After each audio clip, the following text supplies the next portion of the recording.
자, 이제 589페이지에 임차인의 권리죠. 임차인의 권리 중에서 가장 막강한 게 이거라고 얘기했잖아요. 임차권이죠. 임대차 정해진 목적 또는 그 물건의 성질에 따라서 정해진 용법대로 사용 수익을 요구할 권리예요. 이게 임차권입니다. 그래서 사용 수익의 범위는 목적물의 성질 또는 정해진 용법에 따라서 사용 수익해야 되는데요. 그래서 임차인은 직접 사용 수익하겠다라고 빌렸으면 스스로 사용 수익해야 됩니다. 니은에 임차인은 임대인 동의 없이 임차권을 양도하거나 임차물을 전대하지 못한다. 이거는 선관주의 의무 위반, 즉 배신 행위로 봐버려요. 그래서 임차인의 이를 위반하면 임대인은 계약을 해지해 버릴 수 있고요. 비용상환 청구권 626조죠. 그래서 필요비하고 제2항은 유익비입니다. 유익비가 있으면 그 상환을 청구할 수 있다 이렇게 되어 있는데, 여기서 필요비는 발생 즉시 청구할 수 있고 또 즉시도 청구하지만 임대차 종료 시도 청구할 수 있어요. 이거는 즉시 또는 임대차 종료 시 청구할 수 있는데, 청구할 때는 언제나 전액을 다 청구합니다. 그런데 유익비는 임대차 종료 시만 청구할 수 있죠. 이것도 선택권이 누구 선택에 따라서? 회복자 선택이니까 그 임대인 선택에 따라서죠. 임대인 선택에 따라서 지출액이나 증가액의 상환을 청구할 수 있다라고 하는데요. 이 필요비나 유익비는 최장 언제까지 할 수 있냐면, 임대인이 목적물 반환받은 날로부터 몇 개월? 6개월 이내. 그러니까 임대차가 끝나고 6개월 이내만 행사할 수 있지, 이 기간이 지나면 더 이상 행사할 수 없도록 돼 있어요. 그래서 필요비 상환 청구권, 그리고 필요비 상환 청구권은 리을에 있는 내용 있잖아요. 그래서 필요비는 지출 즉시 또는 임대차 존속 중에도 상환 청구할 수 있고, 임대차 종료 시에도 상환 청구할 수 있고, 가액의 증가 현존 여부와 관계없이 전액을 상환 청구할 수 있다. 2번에 유익비 있잖아요. 유익비. 유익비는 디귿에 가액의 증가가 현존한 경우란 유익비 지출로서 목적물의 객관적 가치가 증가된 경우에 해당하는 것이고, 임차인의 주관적인 취미나 특수한 영업 목적을 위해서 지출된 경우에는 인정되지 않는다라고 하는데요. 자, 이런 상가 건물이에요. 이런 걸 임대해서 식당을 운영하기 위해서 여기다가 방을 들였다는 거예요. 삼계탕집을 만들기 위해서 방을 들였답니다. 이거는 자기 개인적인 영업을 하기 위해서 방을 들인 거죠. 방을 들이고 여기다가 칸막이를 이렇게 해서 방도 만들고 여기다가 보일러까지 설치했다. 바닥에. 이 바닥에 보일러 없잖아요. 이렇게 설치했답니다. 요게 주택 같으면 말이죠, 이것 자체에 뭐 어떤 사용가치라든지 기타 효용을 증진시키는 데 기여했다고 볼 수 있어요. 이건 유익비라고 볼 수 있지만, 상가건물, 이런 상가건물 같은 경우는 이런 거 설치했으면 나중에 지 개인적인 영업 목적을 위해서 설치한 거니까 이사 갈 때 어떻게 해야 되죠? 이거 철거해 줘야 되죠. 이건 유익비도 아닙니다. 부속물도 아닌 거예요. 근데 우리 이제 판례가 이런 게 있어요. 건물의 용법이, 용도가 식당으로 돼 있대요. 음식점으로 돼 있는 그런 용도의 건물을 임대차해서 거기에 음식 조리기구 등을 설치했다. 그럼 그건 뭐죠? 유익비 내지는 부속물이 될 수 있어요. 하지만 일반적인 근린상가를 빌려서 자기가 음식점을 영업하기 위해서 이런 걸 설치했다라고 하는 거, 이건 유익비도 아니고 부속물도 아닙니다. 매수 청구도 할 수 없고 유익비 상환 청구도 할 수 없는 거야. 다 어떻게 해야 됩니까? 철거해야 된다고. 삼계탕집을 할 때는 이거 괜찮죠. 뜨끈뜨끈한 데 앉아갖고 삼계탕도 좀 먹고 그런 거. 그리고 또 이제 그렇잖아요. 그죠? 어쨌든 좀 그런데, 이 이후에 이 삼계탕집 끝나고 이 이후에 이동통신집 들어왔대요. 상담 잘 되긴 하겠죠. 앉아가지고 가까이 앉아갖고 이거 곤란한 일 생기겠죠. 이게 철거해야 된다고. 그러니까 이거는 유익비도 아니고 부속물도 인정할 수가 없는 거야. 자, 그리고 유익비하고 부속물의 구분은 뭐예요? 독립성이 있느냐 없느냐 그 차이겠죠. 그래서 부속시킨 건 임차인이 갖다 붙였어요. 붙였지만 독립성이 없으면 이건 유익비를 해결해야 되죠. 이건 부합물이거든요. 독립성이 있으면 이건 부속물 매수 청구로 해결해야 되고요. 자, 그 밑에 유익비의 판단 기준 삼계탕집 나오죠. 그리고 간판도 나오잖아요. 이런 것들은 유익비도 아니고 부속물도 아닙니다. 행사기간인데 필요비나 유익비 상환 청구권은 임대인이 목적물 반환받은 날로부터 6개월 이내에 행사해야 되고, 이건 제척기간이죠. 이때 비용상환 청구의 상대방은 임차인의 비용상환 청구는 비용 지출 당시 임대인에게 청구할 수 있다. 임대차 종료 후 임대차 목적물의 소유권이 양도된 경우에 새로운 소유자에게는 비용의 상환을 청구할 수 없다. 이게 626조의 비용상환 청구권하고 203조의 비용상환 청구권이 다른 거예요.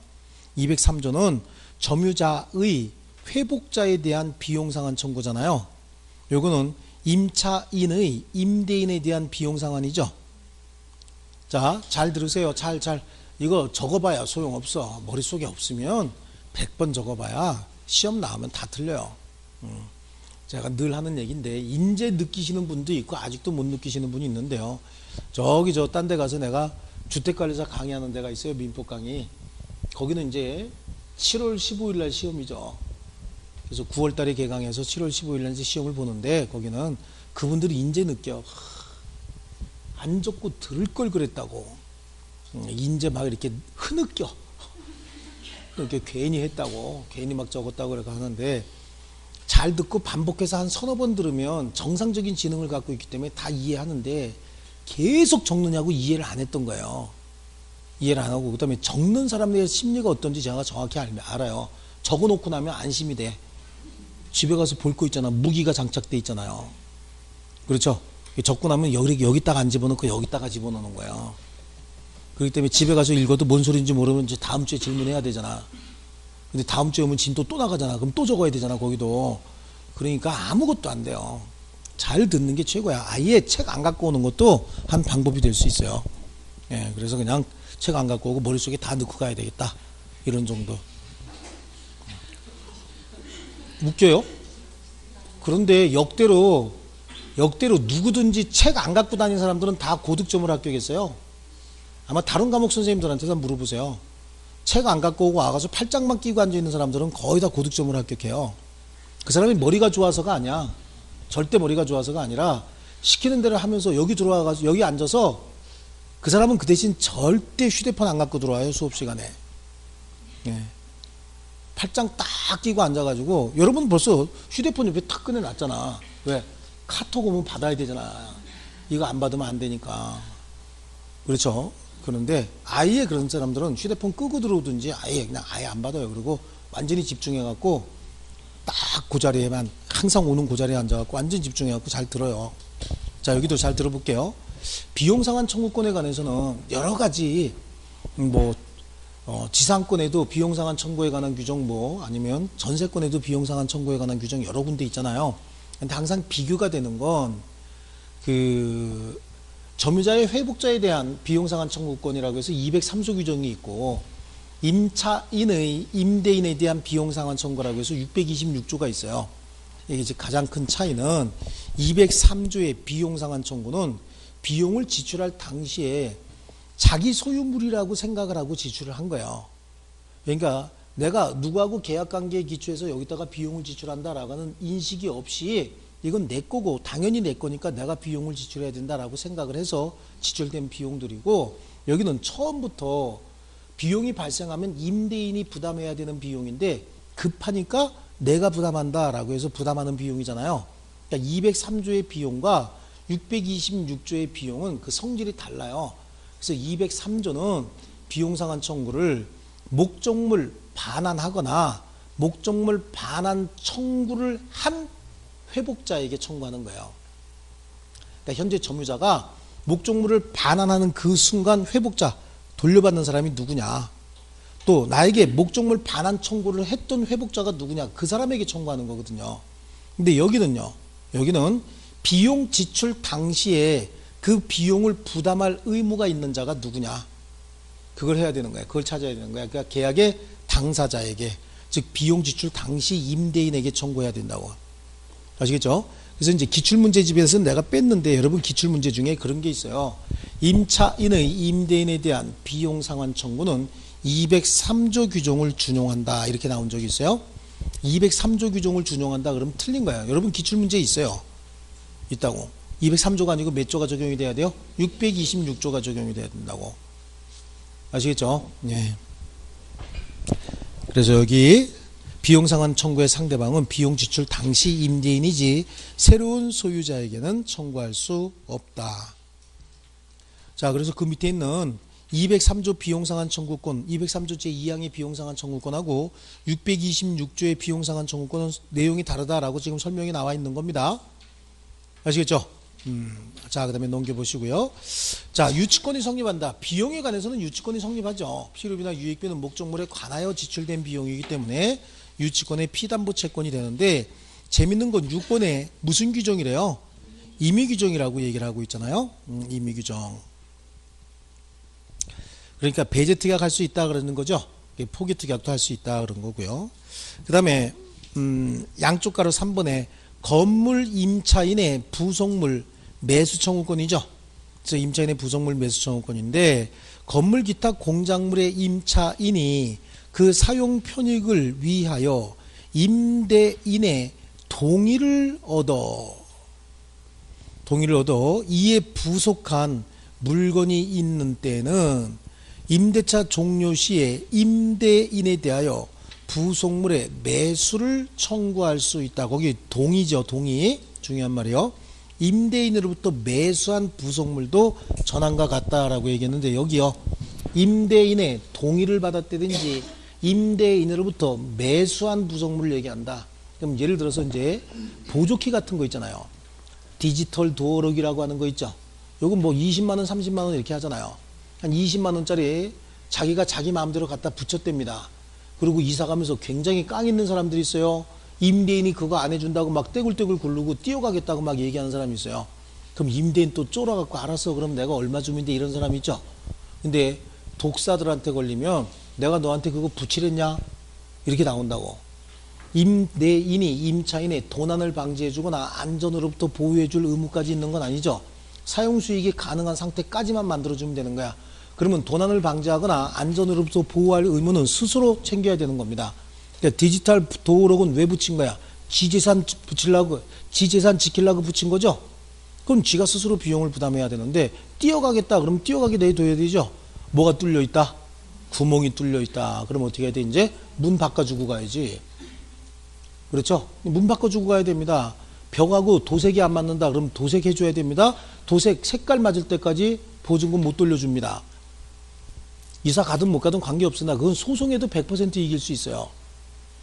그런데 민간에서 공인중개사들이 그걸 알아 몰라.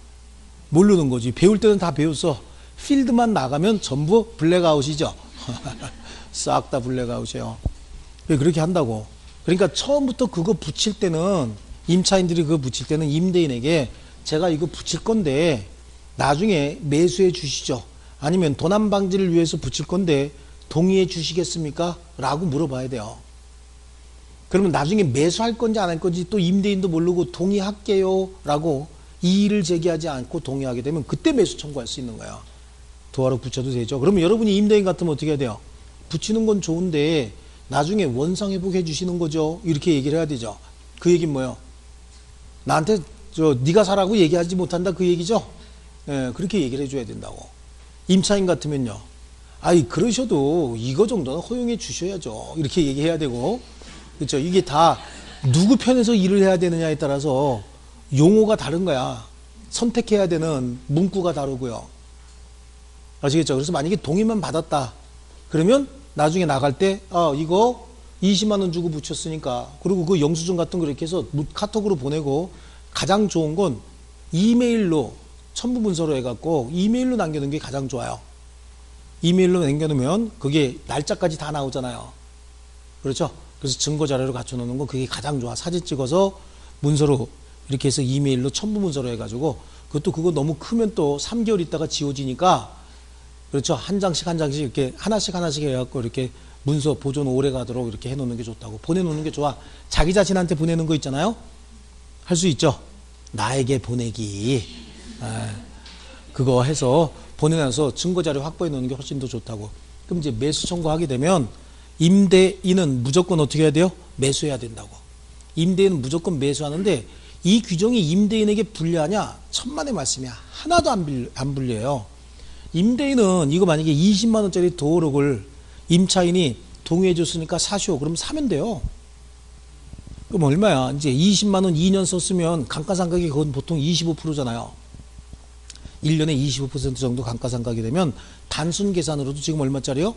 10만 원짜리야. 그럼 10만 원에 사면 돼. 사고 새로운 임차인에게 다시 팔면 되는 거예요. 그날 시가가 얼마야? 10만 원에 샀으면 그날 시가는 10만 원이죠. 새로운 임차인에게 너 이사 갈 때 내가 사줄 테니까 다시 사 이렇게 되는 거예요. 그리고 2년 지나면 감가상각도 25%씩 되면 5만 원이죠. 5만 원. 디지털 도어록 4년 쓰면 아직도 새 거요. 광나 아직도. 반짝반짝. 배터리 한 번 갈았을 걸 한 번. 그렇죠? 예, 그래요. 그러면 또 그때 또 사주죠. 5만 원에. 그리고 또 2년 후에는 얼마에 사면 되는 거예요? 2만 5천 원에 사면 되는 거야. 그리고 2년 후엔 12,500원이죠. 8년 쓴 거지. 8년 썼다고 해서 크게 고장나는 거 아닙니다. 이거. 배터리만 넣어주면 돼요. 그 다음부터는 어떻게? 공짜로 줘도 되지. 7,500원이니까. 그렇죠? 임대인에게는 손해가 하나도 없어요. 그날 자기가 산 값으로 그날 새로운 임차인에게 팔면 되는 거예요. 나중에 사주겠다고 하고. 아시겠죠? 그래서 이게 다 인정이 되는 겁니다.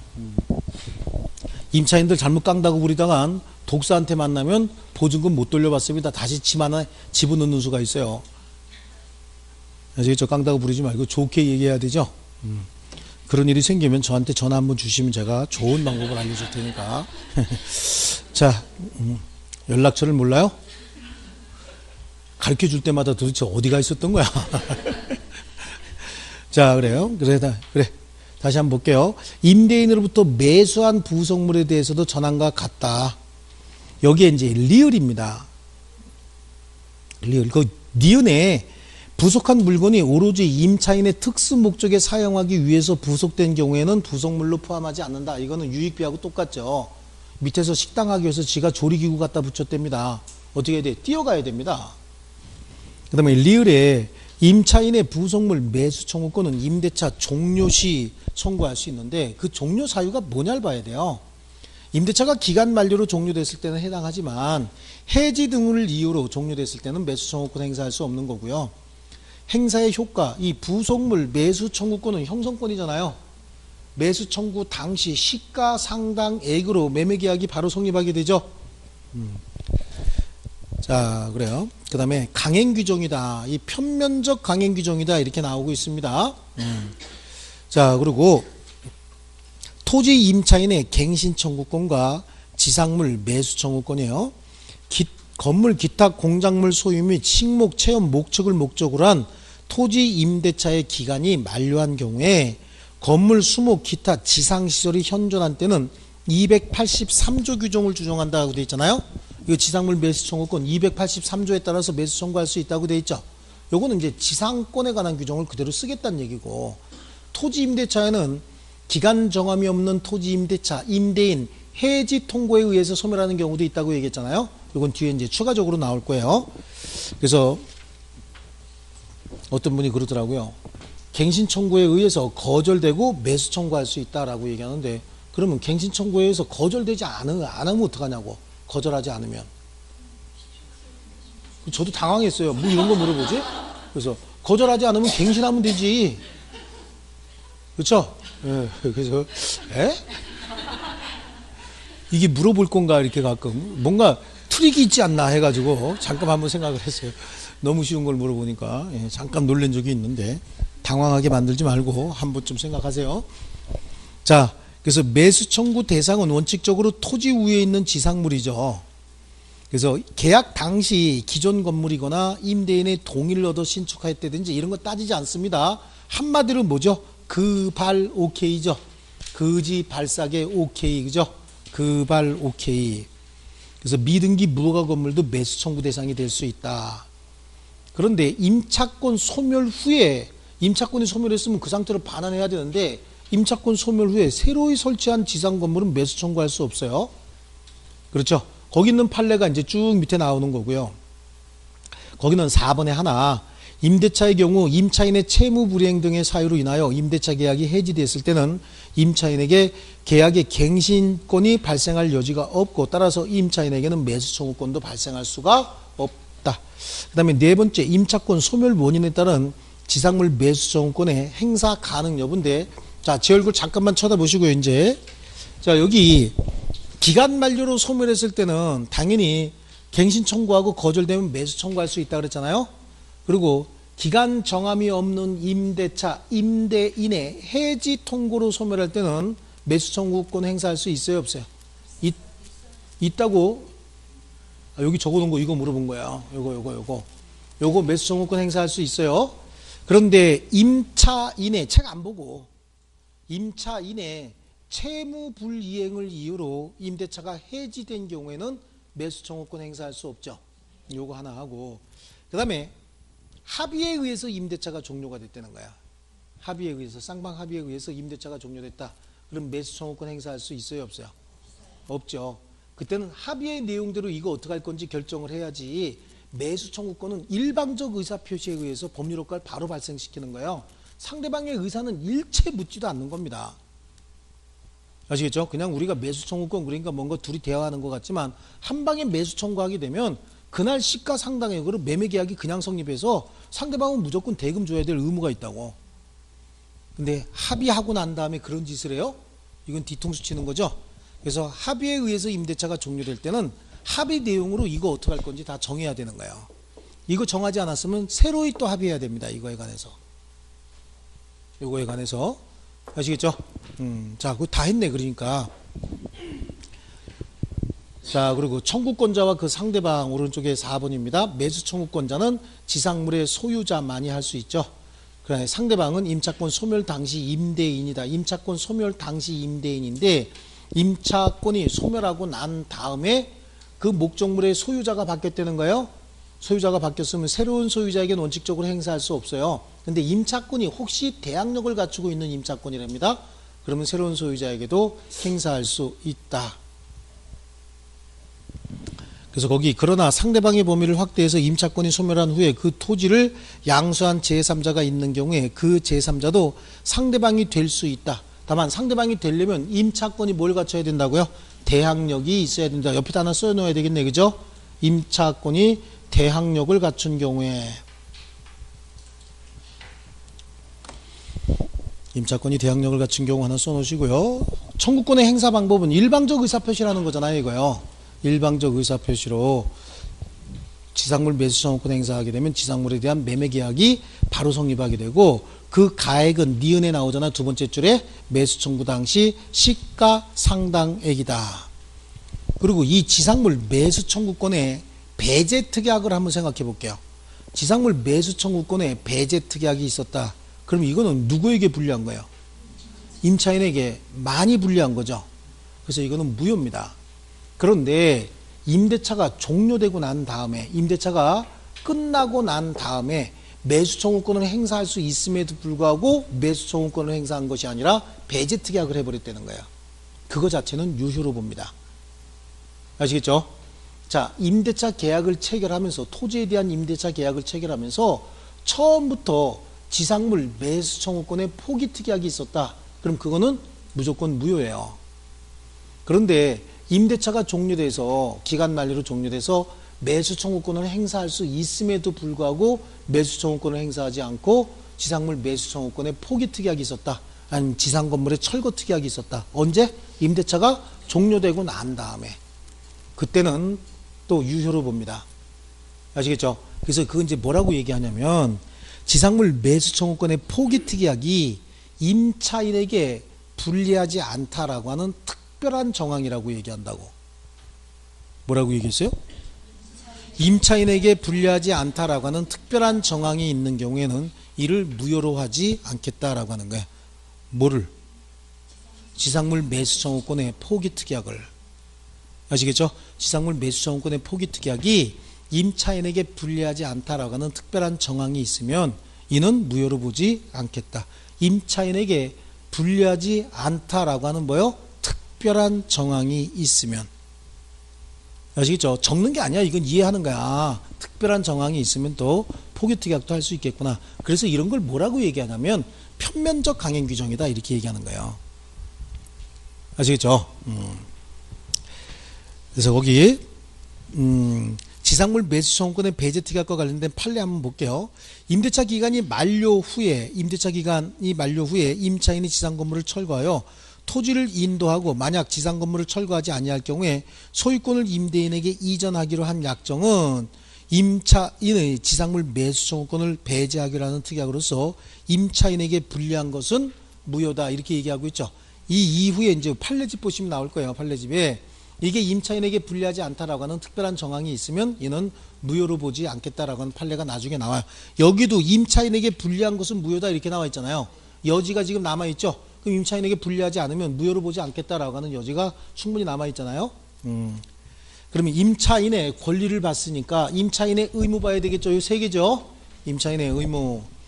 임차인은 사용 수익의 대가로서 차임을 지급해야 되는데 가장 중요합니다. 차임 지급 의무가요.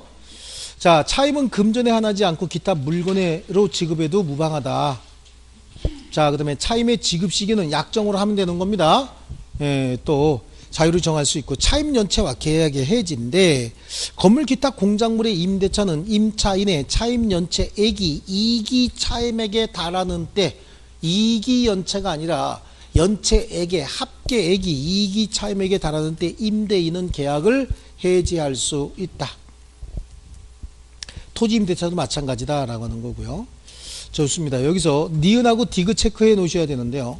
이기 차임액이란 연속해서 이기의 차임을 연체하는 것을 말하는 것은 아니고 연체 차임의 누적액이 이기 차임액에 달하는 것을 의미하는 것이고 디귿의 임대인은 임차인에게 차임 지급의 최고 없이 해지할 수는 있으나 그 지상에 있는 건물 기타 공작물이 담보물권의 목적이 된 때는 담보물권자에게 통지한 후 상당한 기간이 경과하여야 해지의 효력이 생긴다. 아시겠죠? 왜 그러냐면 여기 토지 임대차에서 지상의 건물을 임차인이 소유하고 있다는 거예요. 토지 임대차에서요. 그러면 소유물이 을소유니까 이거 저당권 설정할 수 있죠. 담보 제공하고 저당권 설정했는데 토지의 임대차가 차임연체 등을 이유로 해지가 된다는 거예요. 그럼 해지가 되면 토지 임대차가 해지가 되면 지상물 매수 청구권도 행사 못하는 거잖아요. 그럼 지상물을 어떻게 해야 돼? 철거해야 되죠. 그럼 지상물이 철거가 되면 이후에 있는 저당권도 당연히 소멸해야 되는 거잖아. 그러니까 이때 차임연체 등을 이유로 토지에 대한 임대차를 해지할 때는 지상 건물의 저당권자인 이해관계인에게 통지를 해주고 회수할 수 있는 상당한 기간을 부여해 줘야 되는 거예요. 그 상당한 기간은 굳이 뭐 몇 개월씩 줄 필요는 없어요. 한 달 내지 한 달 반 정도 주면 충분합니다. 그래서 그 정도 기간을 주고 나면은 그때는 소멸하는 겁니다. 바로 임대차가 소멸한다. 그래서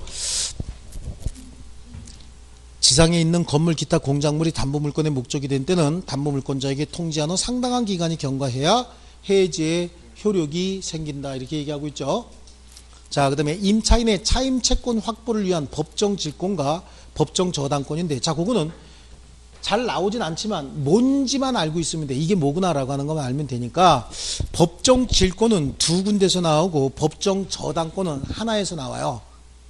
뭐라고 얘기했어요?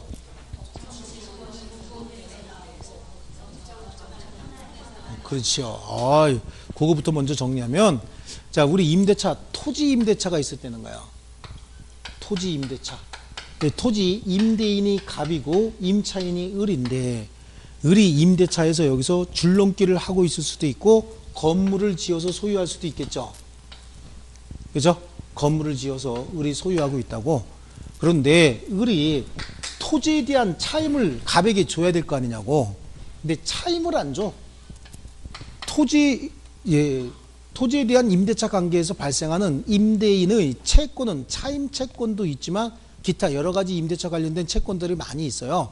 근데 여기는 차임 채권만, 차임을 몇 년 이상? 2년 이상 연체하고 있다는 거야.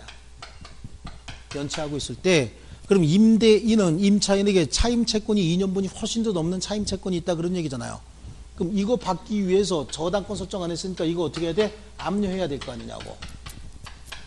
압류할 때는 최근 2년분의 차임을 받기 위해서, 연체된 차임을 받기 위해서 지상물을 압류했을 때 이 압류의 효력은 뭐하고 똑같다? 저당권하고 똑같다. 이렇게 얘기를 하고 있어요. 자, 중요한 건 지상에 뭐를 압류한 거예요? 건물은 부동산이잖아요. 부동산 압류해서 경매가 실행이 되면 채권에게 비례해서 안분해서 배당받을 수밖에 없거든요. 압류에 의한 경매는. 그런데 이 법의 취지는 최근 2년분의 연체 차임은 우선 변제받도록 해주겠다는 거예요. 저당권자는 우선 변제권이 있죠. 그러니까 연체 차임 다를 우선 변제받도록 하겠다가 아니라 몇 년분만? 2년분만 우선 변제받도록 하겠다. 그럼 2년분을 우선 변제받도록 해주는데 왜 법정 저당권이라고 불렀냐면 지상 건물을 압류했기 때문에 건물에 대한 담보물권은 저당권이잖아요. 그래서 법정 저당권이라고 불렀고, 그럼 법정 질권은 그럼 건물을 압류한 게 아니겠네. 동산이나 기타 과실을 압류했기 때문에 법정 질권이라고 하겠네. 그렇죠? 네, 거기서는 이제 두 군데서 나오는데 임대차가 토지 임대차도 있을 수 있고 건물의 임대차도 있을 수 있어요. 여기는 토지 임대차만 그럴 수밖에 없잖아. 지상 건물을 압류해야 되니까. 그렇죠? 근데 법정 질권은 토지의 임대차에서 임대인이 갑이고 임차인이 을인데 임차인이 여기다가 혹시 동산을 설치했다든지 아니면 여기서 나오는 토지의 과실이 있다는 거야. 이건 누구 거예요? 다 임차인 소유의 동산이나 과실이 있는데, 그러면서 얘가 차임을 안 내는 건 당연하겠지만 각종 임대차 관계에서 발생하는 채무가 있다는데 그 채무를 안 주고 있대요. 여기서 이 채무는 연체 차임도 포함되고 기타 여러 가지 불법 행위로 인한 손해배상 채무 등도 다 포함이 되는 거예요. 이걸 받기 위해서 임대인이 임차인 소유의 동산 등을 압류했대요. 압류했으면 이 채무 우선 변제받도록 해주겠다 그런 얘기잖아요. 그래서 압류를 했어도 이 압류에는 무슨 효력이 있다? 질권의 효력이 있다. 그러니까 이 채권은 임대인의 입장에서는 채권이잖아요. 이 채권은 질권이 실행이 돼서 경매가 실행이 되면 우선 변제받을 수 있도록 해주겠다는 얘기고요. 또 하나 건물의 임대차에도 이게 나오거든. 네, 건물의 임대차는 임대인이 갑이고 임차인이 을인데 임차인이 사용 편익을 위해서 갖다 붙여놓은 동산 같은 게 있대요. 근데 얘가 뭘 안 주고 있어 지금? 차임 말고 임대차 관계에서 발생한 여러 가지 채무야. 차임은 여기에만 나오는 거야. 아시겠죠? 그래서 여러 가지 채무를 변제하지 않으니까 이걸 받기 위해서 이걸 어떻게 했다? 압류해버렸다는 거야. 임대인이 압류하게 되면 이 압류의 효력은 채무를 담보하기 위해서 뭐하고 똑같다? 질권하고 똑같다. 왜 질권이 성립하게 되는 거예요? 동산이니까. 그래서 법률 규정으로 이렇게 정했기 때문에 법정 질권이고 법률 규정으로 했기 때문에 저당권이다. 자, 저당권이 성립한 이유는 지상에 건물을 압류했기 때문에 저당권이 될 수밖에 없고 특이한 건 2년분의 차임 채권만 해당하는 거예요. 피담보 채권이 되는 건. 나머지는 질권은 임대차 관계에서 발생하는 모든 채권이 다 피담보 채권이 되는데 다만 건물의 경우에 동산, 부속물로서 동산 얘기하는 거고 토지의 경우에는 동산, 과실. 그러니까 굳이 뭐 과실, 동산 구분할 필요 없이 기본적으로 뭐니까 동산이니까 법정 질권이고 또 여기에는 임대차 관계에서 발생하는 모든 채권이 다 담보가 되는 거고 여기는 2년분의 차임 채권만 담보가 된다. 자, 됐습니다. 이쪽에 보십니다. 벌써 세 가지만 나오면 벌써 확 이러고 있는데 저거 아무것도 아닌데 진짜 보세요. 이쪽에 보세요. 맨날 책 보고 그거에만 암기하는 게 자꾸만 습관이 돼가지고 머릿속에 넣으려고 하네. 자, 잠깐만 보세요. 법정 저당권은 왜 법정 저당권이야? 그렇지. 건물을 압류했으니까 건물에는 저당권이 성립해야 되는 거야. 그럼 법정 질권은 동산이나 과실을 압류했으니까 법정 질권이죠. 되셨죠? 자, 그럼 법정 저당권은 그 피담보 채권이 될 수 있는 우선 변제받을 수 있는 채권의 범위가 어디까지요? 2년분의 차임 채권만 해당하는 거죠. 최근 2년분의 나머지는 또 일반 채권이 돼버린다고. 4년이 밀렸다 그래도 2년분만 우선 변제받도록 하는 거예요. 그러면 법정 질권의 경우에는 임대차 관계에서 발생하는 모든 채권이에요. 아시겠죠? 이렇게 정리하고 법조문 한번 읽어볼게요. 자, 법정질권과 법정저당권인데 거기 648조에 임차지 부속물 과실에 대한 법정질권이다. 부속물 과실이니까 법정질권이죠. 토지 임대인이 임대차 관계에 임대차에 관한 채권에 의하여 임차지 부속 또는 사용 편익에 공용한 임차인 소유의 동산이나 과실을 압류한 때는 질권과 동일한 효력이 있다는 얘기는 우선 면제받을 수 있다. 그 다음에 임차지 건물에 대한 법정저당권인데 토지 임대인이 변제기 경과한 즉 지연되고 있는 그런 얘기예요. 최후 2년의 차임 채권에 의하여 지상에 있는 임차인 소유에 뭐를 압류? 건물을 압류한 때 저당권과 동일한 효력이 있고 임차 건물 등 부속물에 대한 법정질권이에요. 그래서 건물 기타 공작물의 임대인이 임대차에 관한 채권입니다. 연체 차임이 아니고 관한 채권에 의하여 건물 기타 공작물에 부속한 임차인 소유의 동산을 압류한 때는 법정질권과 동일한 효력이 있다. 질권과 동일한 효력이 있다. 자, 그 다음에 차임의 증감 청구입니다. 일부 멸실로 인한 차임의 감액인데 임차물의 일부가 임차인의 책임 없는 사유로 멸실이 됐답니다. 근데 잔존 부분 가지고 계약의 목적은 계속해서 달성은 할 수 있다는 거예요. 멸실이 됐는데 지금 일부 멸실로 인해서 임대차의 목적을 달성할 수 없으면 임대차 계약 해지해야 되죠. 그런데 잔존 부분 가지고도 충분히 임대차의 목적을 달성할 수는 있다. 그럼 임대차 해지할 필요는 없죠. 그럼 그만큼 차임을 감액 청구할 수 있는 겁니다.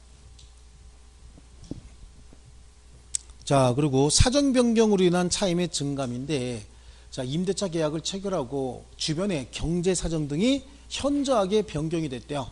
그래서 기존의 차임을 그대로 고수하는 것이 신의 측에 반할 정도가 되면은 차임의 증액도 감액도 다 해야 되겠죠. 자, 그런데 이것도 한번 생각할 게 하나 있어요.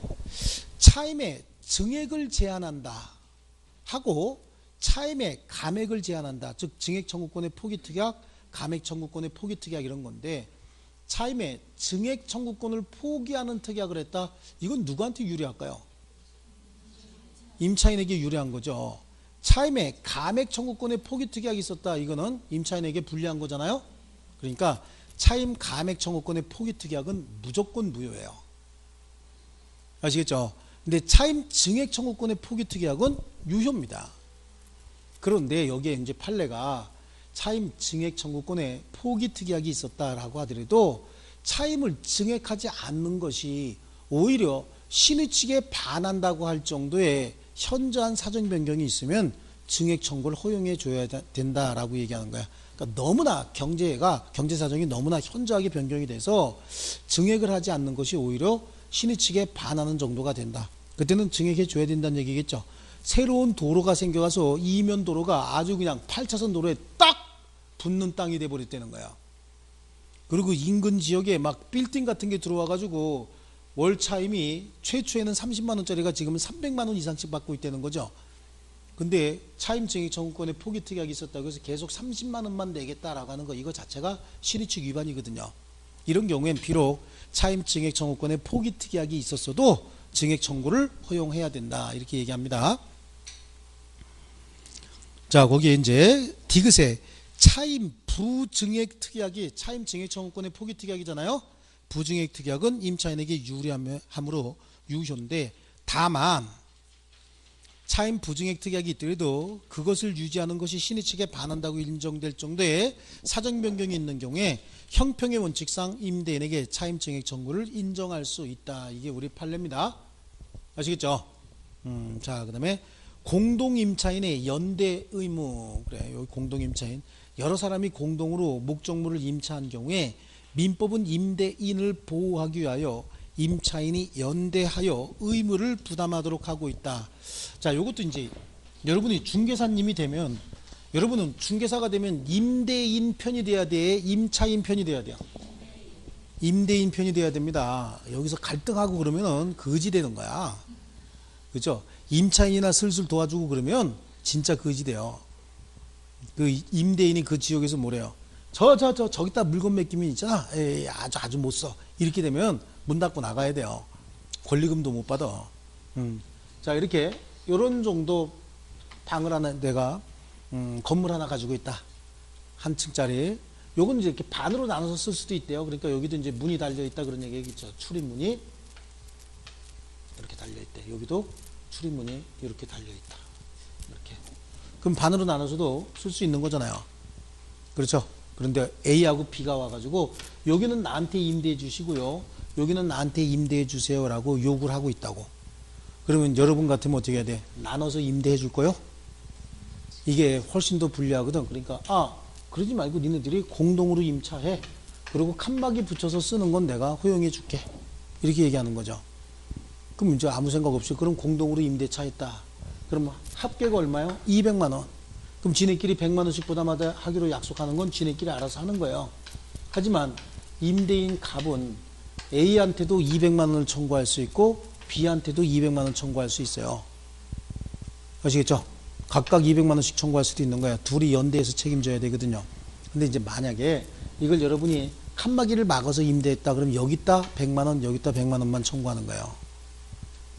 그러니까 여러분은 어떻게 해야 된다? 막아주면 안 되죠. 막아주면 안 되고 그냥 공동으로 임대해라 라고 해서 공동임차인으로 만들어 놓는 거야. 지네끼리 막아놓고 쓰는데 얘는 거진 검객 수준으로 팔을 잘 잡는데 거진 검객이라는 거지. 회초리만 있어도 팔을 탁 치면 잡을 정도로 장사가 안 된다는 얘기잖아요.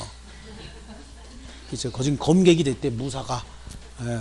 여기는요 아주 그냥 날개가 부러지듯이 팔리고 있다는 거야. 그럼 얘는 차임 못 낼 거 아니에요. 그럼 얘한테 계속 차임 청구하는 거죠. 200만 원. 그럼 왜 나한테 달라 그러세요? 라고 얘기하면 뭐라 그래요? 니네 공동임차인이잖아. 네가 여기다 구상권을 행사하든 말든 여기서 이제 깡다고 부렸다. 뭐라고? 에이씨 100만 원만 낼 거야. 그럼 몇 개월 지나면 돼요? 4개월 지나면 연체 차임액이 2기에게 달하게 되죠. 그럼 그때 방 빼야 되겠다. 물건 다 빼라라고 얘기하면 칼같이 가져와요. 그렇죠? 예, 좋습니다. 그래. 그래서 공동임차인의 연대 의무다. 그러니까 이런 것도 알아야지 이렇게 하지. 자기 비용으로 여기다가 칸막이나 슬슬 설치해주고 그러면 조금 다행스러운 사람이 되는 거예요. 줄이면 쪼다죠. 조금 다행스러운 사람 이렇게 되는 겁니다. 자, 그래서 공동임차인의 연대 의무가 있고요. 임차물의 보관 의무와 통지 인용 의무인데 선량한 관리자의 주의 의무가 있다고 얘기했잖아요. 그리고 통지 의무는 뭐냐면 임차물이 수리를 요하거나 임차물에 대하여 권리를 주장하는 자가 있는 때에는 임차인은 지체 없이 임대인에게 이를 통지하여야 한다.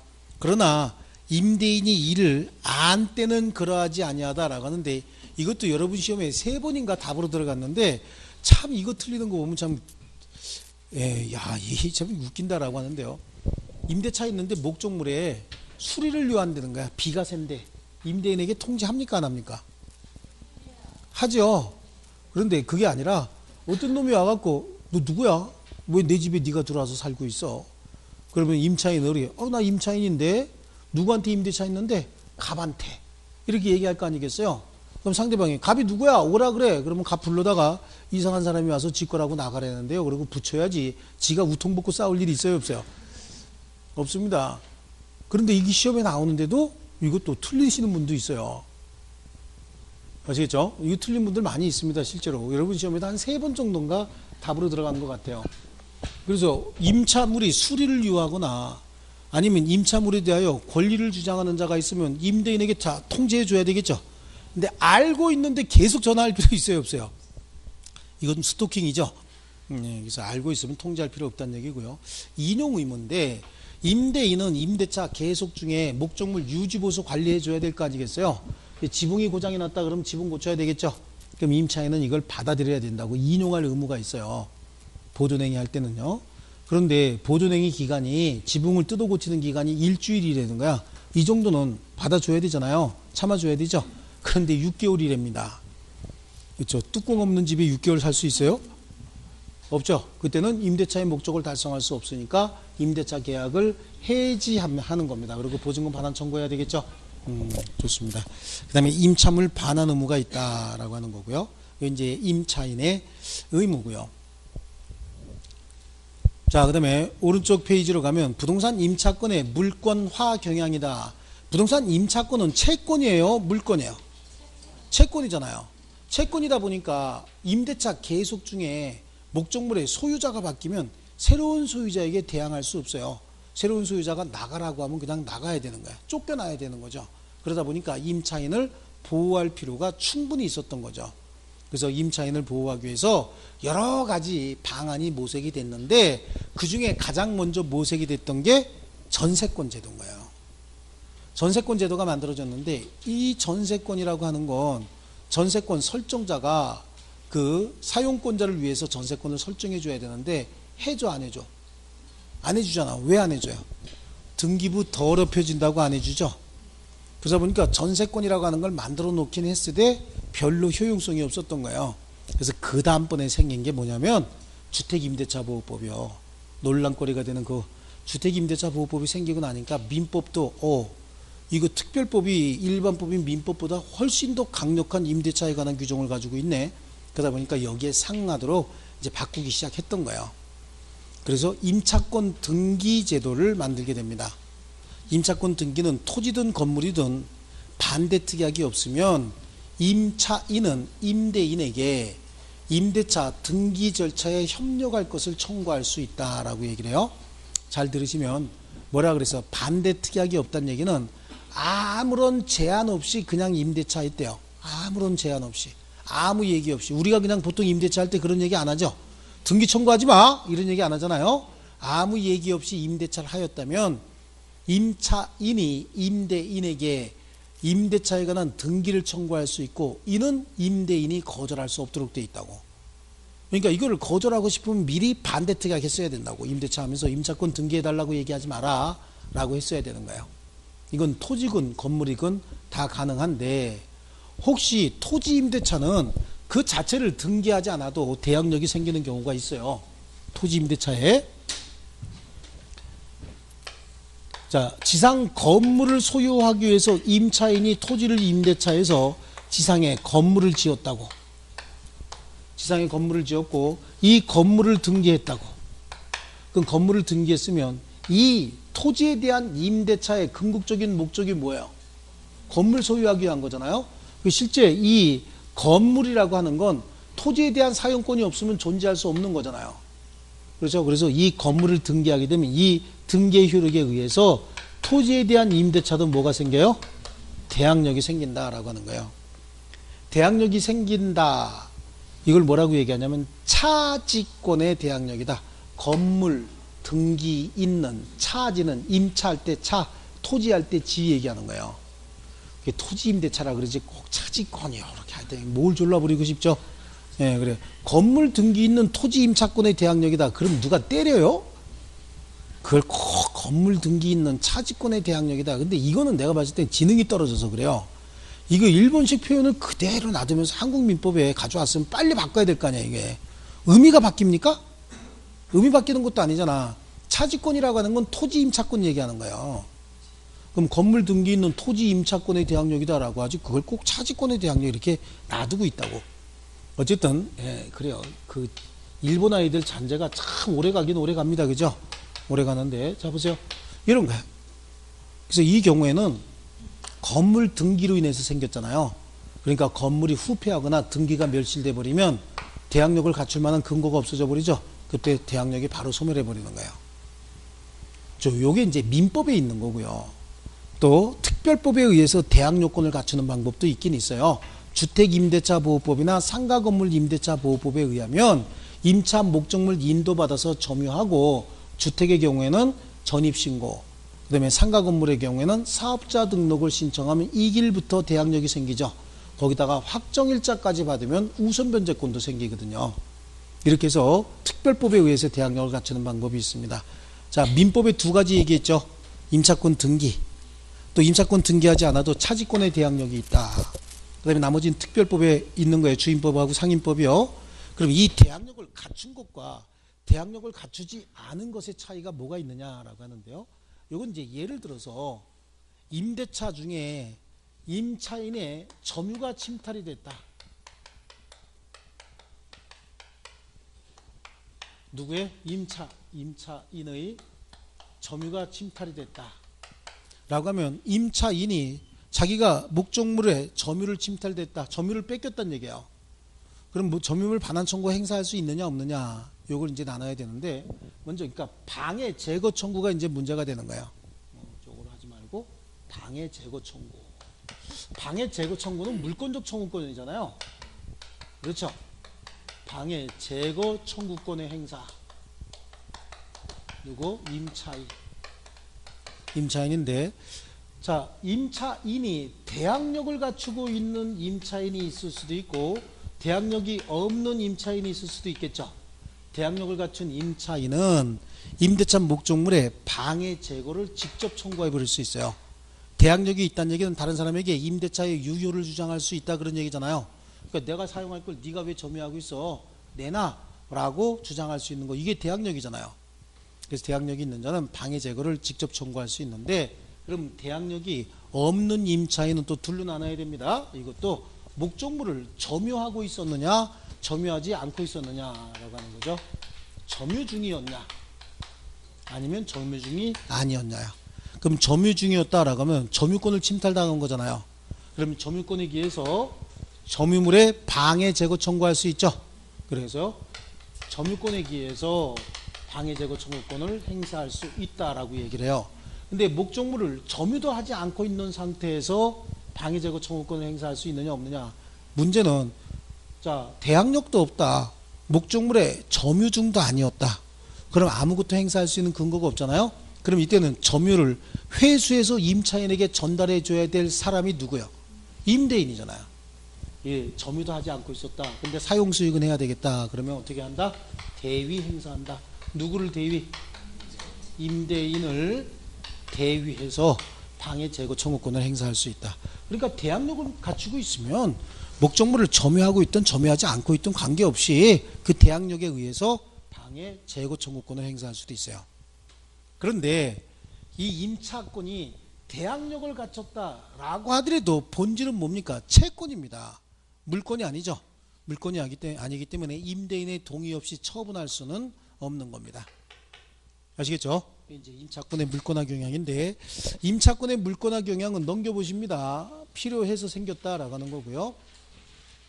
일단 부동산 임차인의 보호 방법, 예, 채권으로서 임차인이다. 그래서 임차인의 지위를 강화할 필요가 있는데 거기는 체크해야 될 거는 리을이에요. 임차권의 대항력이 발생하여 물권적 효력이 생겼다 하더라도 임차권은 엄연히 채권이므로 임대인 동의 없이 자유롭게 양도 또는 전대할 수 없습니다. 임대차 등기와 임차권의 대항력이다. 그래서 부동산 임차인은 당사자 간에 반대 약정이 없으면 임대인에 대하여 임대차 등기 절차에 협력할 것을 청구할 수 있고, 등기하면 제3자에게 대항할 수 있다. 그 다음에 동그라미 3번으로 바로 옵니다. 거기는 특별히 더 설명할 거 없습니다. 참고적으로 밑에 있는 거 보시면 돼요. 그 다음에 건물 등기 있는 차지권의 대항력이다. 그래서 건물 소유를 목적으로 한 토지 임대차는 이를 등기하지 아니한 경우에도 임차인이 지상 건물을 등기한 때 제3자에게 효력이 있다. 건물의 임대차 기간 만료 전에 건물이 멸실 또는 후폐한 때는 건물의 효력이, 등기의 효력이 없어졌다는 얘기잖아요. 그럼 대항력도 소멸해야 되겠죠. 예, 그 다음에 4번에 주임법과 상임법에 의한 대항력. 이건 대항력권을 갖추면 이길 영시부터잖아요. 예, 이런 거고요.